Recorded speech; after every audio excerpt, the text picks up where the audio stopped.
On today's video, Lost Kingdom 68 went nuts. We completely missed most of the action, but something really fishy is going on out there. And wow, we got a crazy, well, some action in Kingsland. Let's talk about this Lost Kingdom because while madness happened and we have a report with over 100 million power dropped, that's right, something fishy is going on in that Lost Kingdom, and we're going to discuss it in this video. So sit back, drop a like on the video.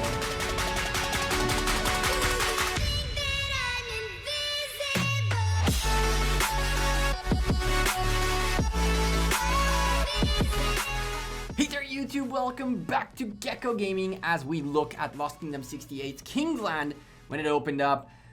Man, this Lost Kingdom was crazy for a lot of reasons. We're going to talk about a bunch of them in here, including a few tips and tricks, strategies that these guys did, and as well as a very fishy situation. Before we start though, I'm a sponsored content creator by Rise of Kingdoms.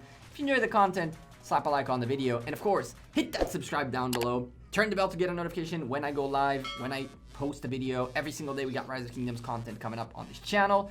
I'd appreciate it if you took a moment to subscribe to the channel. Hopefully, those of you who are new viewers, I can earn your subscription today.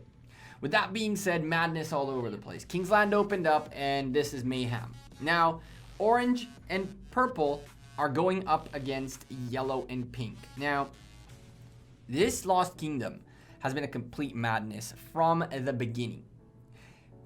Let's start off with the fact that when their Lost Kingdom Zone 6 opened up, there was mayhem all over the place. As a matter of fact, purple aren't even connected to their Zone 4. They've lost majority of their possession of Zone 5. They are slowly gaining it back, but they've lost most of their Zone 5. They built a very cool situation to which they were able to defend their Zone 6 pass for a little bit, and then they lost it, and then they regained it. It was all sorts of madness, and they managed to make themselves a place to make it into this crazy Kingsland. Now, we're going to take a peek at what I'm talking about right here. As you can see, we have, I believe we're going to go take a peek at purple, pink, where they came from, all the way around. Yellow, were there in the middle. And you can see purple has very little area. They're not really connected to their Zone 4. Their Zone 5 has barely any space in it where they are protecting the passes that are their Zone 6. Majority of their active Alliance Kingdom territory is in Zone 6.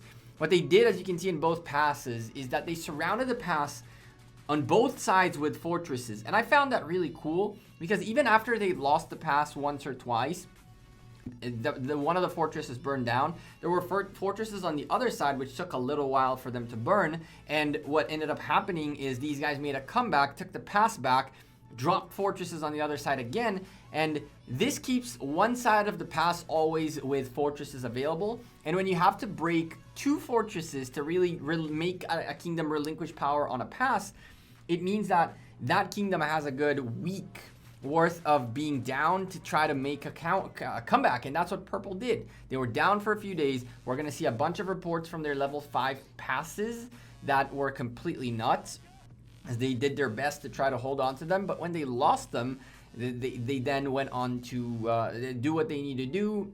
They held their fortresses, they get their passes back, and all that good stuff. Now, flags are getting rallied, open field fights, but this Lost Kingdom kind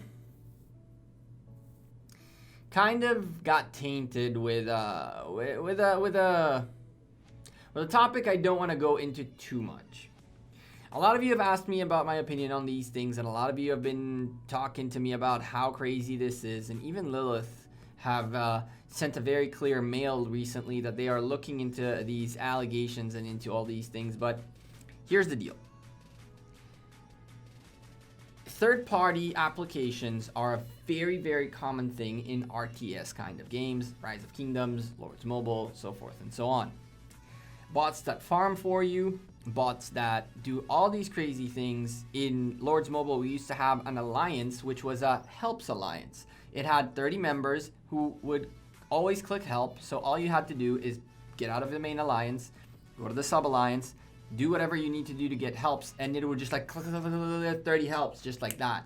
Now, out there wasn't like alliance technology and stuff like that. So any alliance would do, you just leave, start your research there, get 30 helps instantly, come back. And so you could do a bunch of anything that needs heals, you'd go there. You need helps, not heals. Anything that needs helps, you'd go there. In Rise of Kingdoms, the bot situation when it comes to farming and resource sellers is a very known and common thing that Lilith have been doing their best to fight. But there is a fine line that a lot of you expect, and the problem is not how Lilith act, but rather how you expect them to act. When Lilith started cranking down on the farm bots, as a result of that, I mean, they can't go city by city and see like, okay, this is a bot, this is not, this is a bot, this is not. So they wrote some sort of algorithm which figured out what was bot-like behavior and banned accounts. As a result of that, a ton of people lost their farms, a ton of legitimate players got banned, it was a whole mess, and so they brought it down a little bit, and now people wanted to come back up. And so your expectation of what Lilith need to do is a little bit crazy. The fact that they sent a message out acknowledging that there's an issue and there's going to be repercussions for it is kind of like most big scandals, right? You first say, or most big investigations, you first say, hey, this investigation is going on, there's going to be repercussions, and then the investigation goes on. Now, Lilith are investigating these allegations. And the allegations are that there are folks that are botting a little bit of resources, botting a little bit of, yeah. I mean, a 57 million power player who sent 20 billion okay. I don't think I've had that many resources, and I'm like, period. And I'm like 84 million power. So that is one guy. There are hundreds of them. A bunch of these players are like that. And so this Lost Kingdom was plagued with two types of potential malicious bots. Not only farming ones, but apparently there's also warring ones, which is kind of what I'm assuming I'm seeing here. I'm seeing here like people swarming a flag with all sorts of madness, and they're like hitting it and coming back and going and doing and all these things. It doesn't seem right. It doesn't seem like what a player would do. With that being said, I can tell you that Lilith are investigating this situation, not only in this Lost Kingdom, but in general. But if you guys want opinions on what do I think about this, it's almost like you asking me like, is water transparent, or is a UFC fighter a fighter? Like, it's a rhetorical question. It's like you asking me my opinion is clear on it. And if you have no clue what my opinion is, and you don't think that my opinion is the same as yours, that's a different issue altogether, and you got a big problem. We're looking for fair play, and here's a little bit of a report out of that pass, and so hopefully Lilith will take care of this situation. This is Kingdom 541, who I was supposed to migrate my jumper into and missed this KVK by about a day, so I guess thank the Lord I did, but not really thank the Lord that I did, because these reports look so good. These guys held their pass for a long time. They had insane trades. They fought like crazy. People lost millions of troops. I'm telling you, there are folks who lost 30, 40 million power worth of troops. The kingdom as a whole easily lost 1 billion power worth of troops. But at the end of the day, they went up against a set of kingdoms that had very active players 24/7. Whether they were botting or not botting, I'm not saying they did. I'm not saying they didn't. I don't know. I'm not accusing anyone of anything. It's just how it looks like. But again, anything could be anything, right? Look at this report. You guys ready for this? Brace yourselves for this report, ladies and gentlemen, because take cover. It's coming. Oh my goodness. The main rally lost 51 million power, 6 million dead troops on the one side, 4.3 on the other side, 5.6 million severely wounded. This is the stats for the defense and offense. 727 fishing. This man's crazy. He also has a pretty good shark fishing YouTube channel that's called 727 Fishing. But anyway, rallies were all over this report. We didn't scroll all the way down, but I scrolled a lot down to show you guys more and more rallies. We looked through the results, and you can see that there are people here that are just hitting this or getting hit by the pass for AoE for a really weird reason. I'd understand those marches that have Ethelfleds. I understand the marches that have Jones in them. I understand the marches that have Barcas in them because they're debuffing and buffing nearby. But I don't know why people hit this so much and hit a pass. Remember that a pass can only be hit by 3 marches at a time. So all of these people hitting this pass must have delayed rallies as well. This report was nuts. And while we're looking at the report, you can see on the side of the report, there's like a fight going on there. Flags getting burned, cities getting burned. Things were nuts in this Lost Kingdom. These guys fought like crazy, and it did not stop there. The problem for them was that Kingsland, when they got into Kingsland, they were already fairly defeated. They weren't defeated because they lost too many troops. They weren't defeated because they lost a big fight. They were defeated because they were mentally checked out, because there was a feeling of unfair sportsmanship to an extent. Pink really did a good job, though, at flagging and cutting down their opposition very quickly. Yellow did too. These guys really stepped it up to fight together, and everything was burning everywhere. One of the most interesting things I saw in this Lost Kingdom that was actually making a lot of sense, which is what you're seeing right here, is that orange and purple fought against yellow and pink, and yellow and pink had flags burning just as much as orange and purple. But at the end of the day, what yellow and pink did is they concentrated their energy on a specific target. They took care of the target. They let their flags burn a little bit. They didn't really care. And then later on, they put them out. It was a really interesting thing, because orange was burning all sorts of pink and yellow flags. And so were purple. But as you can see right there, but it was just like, okay, we're going to keep pushing. In Osiris League, we've seen this by HKL. HKL told us in an interview that essentially what they do is they're so aggressive that sometimes they completely neglect their defense altogether. It felt like this is what these guys were doing. They're like, we're okay with letting a couple flags burn. We're not going to let them die off, because then our territory gets cut off. But we'll let them burn. Not a big deal. We can put them out. We can, worst case scenario, put a few troops in there to calm down that burnage, and then keep pushing forward. And by pushing forward, we'll make orange and purple pay every time they don't pay attention to the main line. Just so you have an understanding of what went on here, by the time you guys are watching this, overnight, Lilith sent a message about like third-party applications. That was back then. And one of these kingdoms lost 2.2 billion power like that. So either an alliance migrated or a lot of people got banned. I don't think that the behavior that I saw on the field is human-like. I think that there's a little bit of an element of both people playing as well as bots playing. It's never a good thing, and I can tell you for a fact that Lilith are doing everything within their power to stop this from going on. But you got to remember that for everywhere there's a possibility to make something that can exploit and make money, people will do it, right? So even if Lilith managed to somehow like figure out what this is and stop it, something else will always come out, right? A game like this, where it's such a popular game with so much money being invested, so many people would spend the extra little bit of money to try to get that extra illegal edge, that it's worth it to keep doing this. This was a very cool scene. It was just what I was talking about. CLA with Alice leading a rally on the left and the folks in pink leading a rally on the right. It kept going like that all the time. Look, these guys are both offensively and defensively there. But you can look that pink are really, really in the purple area, while purple don't have that much open field presence there. They end up having to cancel the rally because the rally was just not getting anywhere.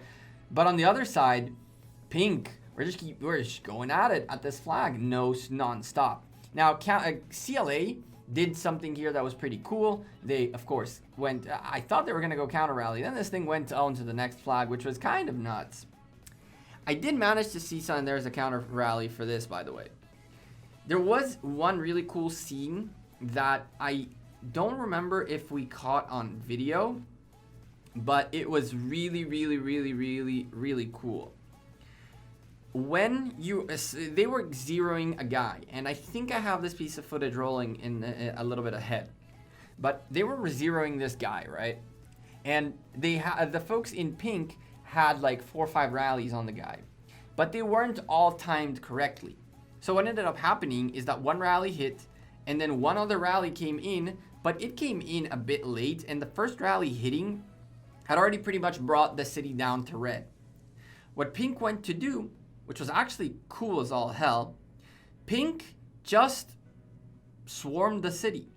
And what that did is that they reached the max capacity of troops hitting the city.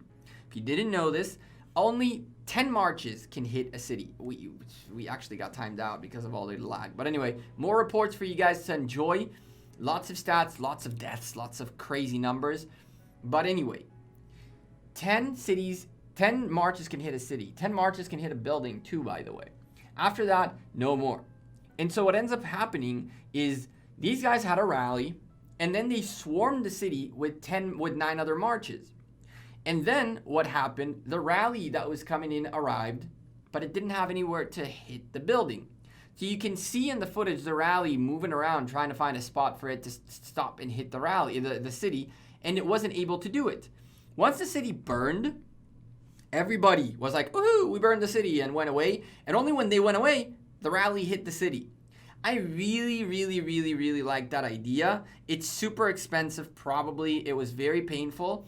But if they didn't do this, what would have happened is a second rally would have hit the city when the city had this much health left, and that rally would have been completely useless because once the city burns, all rallies disband, right?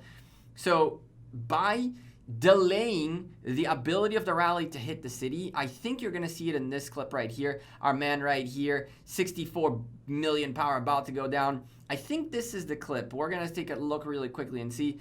I'm fairly confident that what you're about to see here is all these guys are going to swarm the city. There's going to be a rally that's going to march around the city at the bottom, and once the city burns, only then that second rally starts hitting the city. So as I was mentioning, let's take a peek really quickly and see that this is it. You can see more marches coming in closer and closer to the city. At this point, I'm like, oh boy, this guy's screwed. More marches are marching in closer and closer to get this thing going. There's a Isongye on this, so painful stuff for anyone who gets close enough to take some Isongye damage. Here come the swarmers, and there comes the other rally, right? Look at the amount of health left on the city. These swarmers, by swarming the city, they actually closed all the positions for that rally to hit, and you can see that the rally went around, and then when the city burned and everyone left, that's when it stopped and hit the city. Why didn't it hit it from the position it came from? It was because there were too many people on that side, and so what an army does is it starts marching around the city or around the target until it finds a spot within the 10 spots that are surrounding the city, and then starts hitting there. It's why you saw the rally go all the way around the bottom of the city and then started hitting. This second rally did a lot of work because the swarmers delayed its attack on the city until after the burn. Very cool stuff. Although I'm not entirely sure whether that was planned or not. It's super, super, super expensive on your troops. You're getting hit by a city, which means dead troops and all that. But I don't think the folks in pink really cared. They had massive losses. It sucks for the folks in the purple side, orange side, and all that. Green was in their team too. Green got gate kept like that. I think there's a clip in the beginning of where we showed Green just completely locked into their path very quickly. Their fourth ally in baby blue never even made it to Kingsland. They got locked in. It was not a good time, but I have a feeling this would have been a better time if there wasn't this this feeling that they got a little bit cheated, and I cannot say that they did. I don't accuse anyone of anything. I don't know anything about this, but by the looks of it and by the hours I spent looking at the fighting style and at what's going on in here and all that, something is not adding up, and I hope that Lilith get to the bottom of this and then share with us their findings. For For now, I'm Gekko. I'm out of here. Thank you guys very much for watching this video. If you enjoyed the content, drop a like on it, subscribe to the channel, join our Discord, follow me on Instagram. I've been posting a lot of crazy desserts we've been getting at work because they've been doing like dessert week, which was kind of fun. Twitter as well. I am on Twitter all the time. Facebook too. Come hit me up. And I'll see you guys sooner rather than later. Thank you for helping me fulfill my dreams slowly and steadily. Thank you for all your continued support. Take care and have a good one. Peace.